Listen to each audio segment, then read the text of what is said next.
pala sa nagtaka bakit po maraming pine tree dito po sa ibang bansa tulad ng mga Europe, dito sa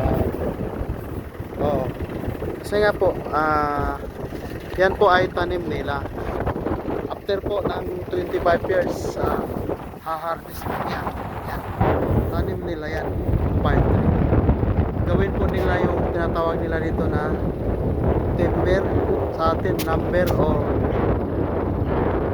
basta timber, lumber, yun parehas lang yan dito. Yan yung tawag nila sa lumber, sa atin dito timber.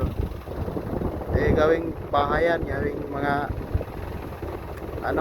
gawin sa kahoy sa atin timber, lumber, yun.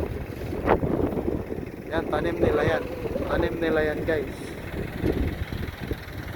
tanim nila yan. Diba? Pine tree yan, harvest yan 20 years. Grabe pinagtagaan nila sa lawak ng lupain nila. Ayan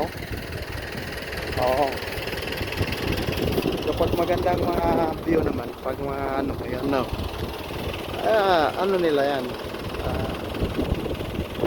ng baka o di kambing.